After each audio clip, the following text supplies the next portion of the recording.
اللہ الرحمن الرحیم نحمدہ ونصلی علی رسولہ الکریم۔ حاج ڈاکٹر اسلام احمد مرحوم رحمۃ اللہ علیہ کا رسالہ شہید مظلوم حضرت عثمان ذو النورین ذو ہجرتین، ٹھیک ہے جی، ذو شہادتین ان کے لقب ہیں، ان کے نام سے جو رسالہ انہوں نے لکھا، انشاءاللہ پوری کوشش ہے کہ اس کو 18 ذی الحج کے قریب یا اس کے بعد تک ہم پورا کر لیں کسی طرح، اور یہ 65 صفحے ہیں غالباً،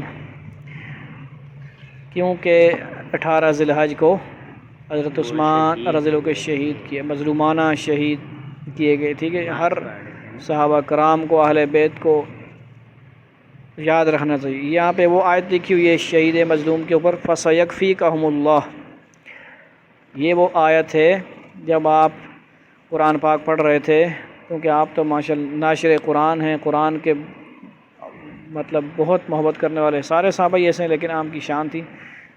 اس آیت کے اوپر آپ کا ابھی خون مبارک، ابھی بھی وہ میوزیم وغیرہ جو ہے وہاں پہ وہ قرآن پڑھا ہوا ہے جس میں وہ خون آپ کا مبارک خون لگا ہوا ہے، اسی آیت کے اوپر فَسَيَكْفِيكَهُمُ اللَّهُ، پہلے سپارہ کی آیت ہے۔ ہم اس کو شروع کرنے لگے ہیں۔ مرکزی انجمن خدام القرآن لاہور والوں نے یہ رسالہ شائع کیا ہے، توجہ فرمائیں۔ حضرت عثمان ذو النورین رضی اللہ عنہ، ذو النورین مطلب دو نوروں والے، آپ رضی اللہ کے نکاح میں یک کے بعد دیگرے آپ صلی اللہ علیہ وسلم کی بیٹیاں دونوں آئیں، یعنی پہلے حضرت ام کلثوم پھر رقیہ، ایک وفات پائیں تو دوسری کو آپ صلی اللہ علیہ وسلم نے نکاح میں دیا۔ ذو النورین اس لیے کہتے ہیں۔ ذو شہادتین، ایک دفعہ شہادت کا آپ کا وہ مشہور ہو گیا تھا، ٹھیک ہے جی، کہ آپ شہید ہوں گے، حالانکہ شہید نہیں ہوئے تھے، وہ ایک اصل میں جو شہید ہوئے تھے، سمجھ آئی۔ اور ذو ہجرتین بھی ہے، 2 دفعہ ہجرت کا بھی آپ نے شرف ہے۔ میں چونکہ قرآن کریم، قرآن حکیم کا ایک ادنا طالب علم ہوں، یعنی ڈاکٹر سراج صاحب یا یہ وہی فرما رہے ہیں، ٹھیک ہے، اور ان کی بڑی ماشاءاللہ خدمات ہیں، لہذا میری کوشش یہ ہوگی کہ قرآن مجید اور احادیث شریفہ کی روشنی میں حضرت عثمان غنی رضی اللہ کے چند مناقب و فضائل اور ان کے سیرت کے چند پہلو آپ کے سامنے رکھوں۔ امیر المؤمنین سیدنا عثمان غنی رضی اللہ تعالیٰ عنہ کے فضائل کے ضمن میں سب سے زیادہ مشہور و معروف بات ان کی نبی اکرم صلی اللہ علیہ وسلم سے دامادی ہے۔ کیا ہے؟ دامادی، سمجھتے ہو کہ نہیں؟ یعنی داماد، ہاں، دامادی کی قرابت ہے، جو تقریباً ہر مسلمان کو معلوم ہے۔ دوہرے داماد ہے نا، سمجھ آئی، دوہرے داماد ہیں۔ کیا ہیں؟ ہاں جی۔ اگرچہ ہمارے نزدیک نسلی تعلق اور قرابت داری اصل اساس فضیلت نہیں ہے، قرآن مجید نے تو اس تصور کی کامل نفی کی ہے، چنانچہ سورہ حجرات میں فرمایا گیا ہے، یا ایھا الناس انا خلقناکم من ذکر و انثی وجعلناکم شعوبا وقبائل لتعارفوا ان اکرمکم عند اللہ اتقاکم ان اللہ علیم خبیر، سورہ حجرات آیت نمبر 13۔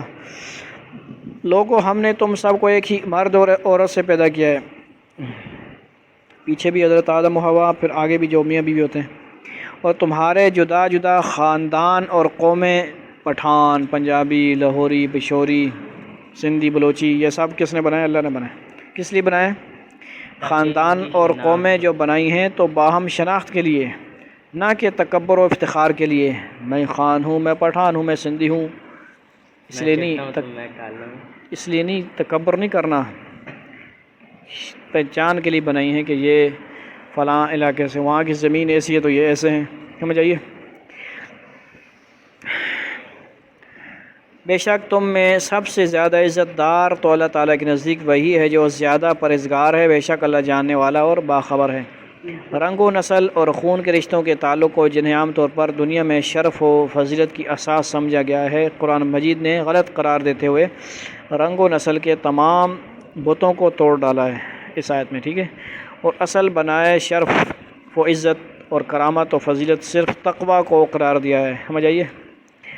اسی کی تفسیر و تشریح نبی اکرم صلی اللہ علیہ وسلم نے اس طرح فرمائی کہ حضور صلی اللہ علیہ وسلم نے اپنے اہل خاندان کو جمع کر کے خطبہ ارشاد فرمایا، اور رشتہ داری کے لحاظ سے جو لوگ قریب ترین تعلق کے حامل ہو سکتے ہیں ان کو نام بنام مخاطب فرمایا کہ یا عباس بن عبد المطلب لا اغنی عنک من اللہ شیئا، ویا صفیۃ عمۃ رسول اللہ صلی اللہ علیہ وسلم لا اغنی عنک من اللہ شیئا، ویا فاطمۃ بنت محمد سلینی ما شئت من مالی لا اغنی عنک من اللہ شیئا، متفق علیہ۔ کیا مطلب ہے؟ آپ کو پتہ ہوگا ابھی تک متفق علیہ کا مطلب کیا ہے؟ زاد التعلیمین وغیرہ نہیں پڑھی ریاض الصالحین؟ بخاری اور مسلم کی جو روایت ہوتی ہے اس کو متفق علیہ کہتے ہیں، یہ آپ یاد رکھنی بات، دونوں میں جو حدیث ہوتی ہے متفق علیہ کہتے ہیں۔ سمجھ آئی؟ اے رسول اللہ کے چچا عباس بن مطلب عبد المطلب، میں اللہ کے ہاں تمہارے کچھ کام نہ آ سکوں گا، اور اے صفیہ رسول اللہ کی پھوپھی، میں اللہ کے ہاں تمہارے کچھ کام نہ آ سکوں گا، اور اے محمد صلی اللہ علیہ وسلم کی بیٹی فاطمہ، تم میرے مال میں سے جو چاہو مجھ سے مانگ سکتے ہو، لیکن اللہ کے ہاں میں تمہارے کچھ کام نہ آ سکوں گا۔ یہ مضمون متعدد احادیث میں بیان ہوا ہے۔ ترمذی کی ایک روایت کے الفاظ ہیں، یا فاطمۃ بنت محمد صلی اللہ علیہ وسلم انقذی نفسک من النار فانی لا املک لک من اللہ ضرا ولا نفعا، اے محمد صلی اللہ علیہ وسلم کی بیٹی فاطمہ، اپنے آپ کو آگ سے بچانے کی فکر کرو، اس لیے کہ میں اللہ کے مقابلے میں تمہارے لیے کسی نقصان یا نفع کا اختیار نہیں رکھتا۔ اسی طرح نبی اکرم صلی اللہ علیہ وسلم نے حجۃ الوداع کے خطبہ میں نسل، نسب اور رنگ و خون کو بنائے شرف و فضیلت سمجھنے کے باطل نظریہ پر یہ ارشاد فرما کر کاری ضرب لگائی کہ یا ایھا الناس الا ان ربکم واحد وان اباکم واحد، الا لا فضل لعربی علی الاعجمی ولا لعجمی علی عربی ولا لأحمر على اسود ولا اسود على احمر الا بالتقوى، مسند احمد عن ابی نضرہ۔ اے لوگوں، جان لو کہ تمہارا رب ایک ہے اور تمہارا باپ بھی ایک ہی ہے۔ جان لو کہ کسی عربی کو کسی اجمی پر، کسی اجمی کو کسی عربی پر، کسی گورے کو کسی کالے پر، سمجھ آئیے، اور کسی کالے کو کسی گورے پر کوئی فضیلت حاصل نہیں ہے، بنائے فضیلت صرف کیا ہے؟ تقوی ہے۔ آیت بھی آ گئی اور حدیثیں بھی آ گئی۔ سورہ حجرات کی مذکورہ آیت میں تقوی کو فضیلت و اکرام کی بنیاد قرار دینے کے علاوہ قرآن حکیم نے اس بات کو فضیلت اسالیب سے بیان فرمایا، مختلف اسالیب سے، اسلوب سے بیان کر دیا ہے کہ اللہ تعالیٰ کی عدالت میں کوئی حسب و نسب کسی کے کام نہیں آ سکے گا۔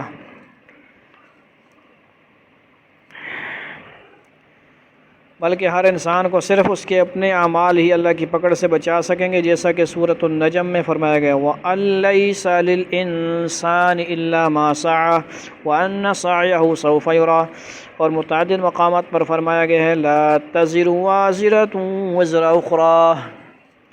یہود و نصارہ کو یہی پندار لائق ہو گیا تھا، یعنی یہی عقل مندی کہ چونکہ وہ انبیاء کی اولاد ہیں اور ان کی نسل میں جلیل القدر پیغمبر مبعوث ہوئے ہیں، لہذا وہ اللہ تعالیٰ کے چہتے ہیں حسب فلاں پیر صاحب نے اولاد حسب فلاں نے اولاد، اور اس کے بیٹوں کی مانند ہیں۔ وقالت اليہود والنصارى نحن ابناء اللہ واحباؤہ، سمجھ آئیے المائدہ آیت نمبر 18۔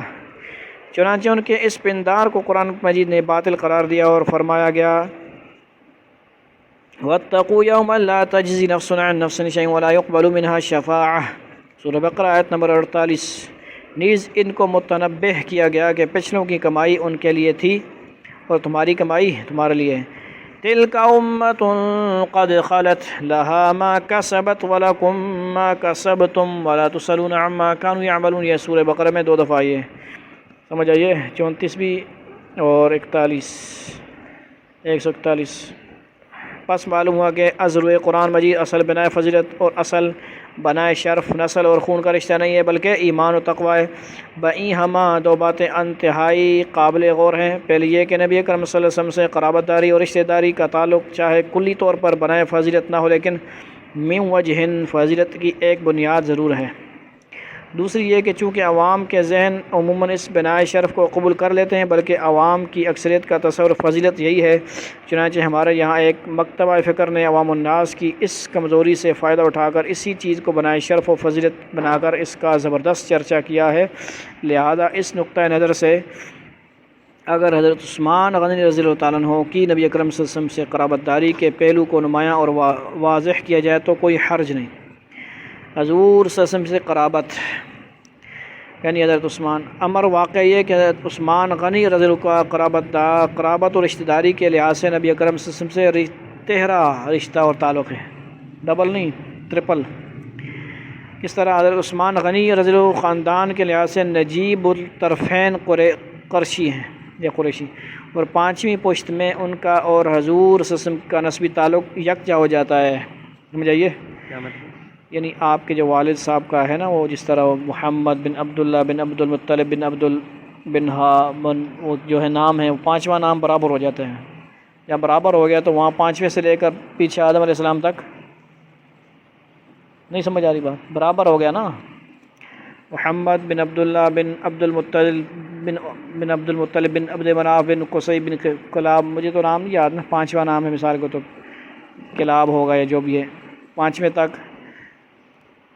5ویں تک کیا ہے؟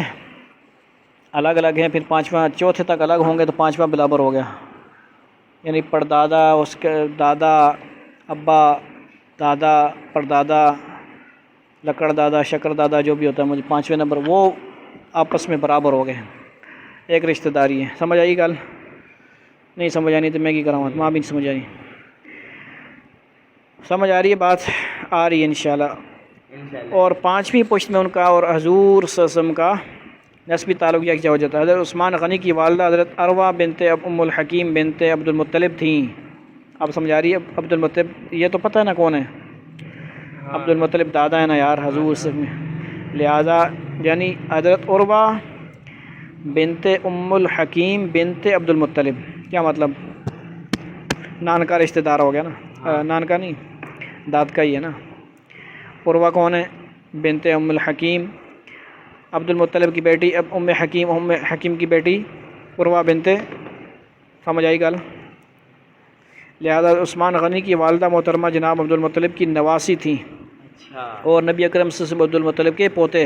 اب سمجھ آ رہی ہے؟ یہ تو پتہ ہے نا بھائی، عبداللہ والد کا نام ہے، عبد المطلب حضور، یہ تو کلیئر ہے نا، بس جتنی سمجھ آتی ہے ٹھیک ہے، یہ عوام الناس صاحب سے سمجھدار ہے وہ سن لے گی۔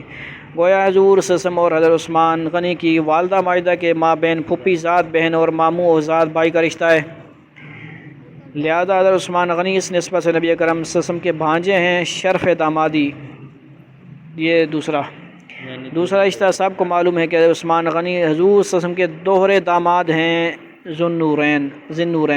ہجرت مدینہ سے بہت قبل حضور صلی اللہ علیہ وسلم کی دوسری صاحبزادی حضرت رقیہ نہیں بولنا چاہیے، رقیہ ہے نام، حضرت خالہ نام بھی، رقیہ رضی اللہ تعالیٰ عنہ حضرت عثمان کی زوجیت میں آئیں۔ ہجرت کے بعد غزوہ بدر کے متصل ہی حضرت رقیہ رضی اللہ کا انتقال ہو گیا تو حضور صلی اللہ علیہ وسلم کی تیسری صاحبزادی حضرت ام کلثوم رضی اللہ تعالیٰ عنہ حضرت عثمان غنی رضی اللہ کے حبالہ نکاح میں آئیں۔ سبحان اللہ۔ اسی نسبت سے حضرت عثمان غنی رضی اللہ کا لقب ذو نورین قرار پایا۔ سمجھ آ رہی بات؟ اب کوئی پوچھے گا ذو نورین سے کیا مراد ہے تو آپ بتا سکتے ہیں نا، حضرت رقیہ اور ام کلثوم آپ کی جو ہے نکاح میں تھیں، زوجیت میں تھیں، لیکن یک کے بعد ذکرے ہیں۔ کیوں؟ دو بہنوں کو ایک نکاح میں رکھنا جائز نہیں ہے شریعت میں، سمجھے، الا ما قد سلف۔ سمجھ آ رہی ہے بات؟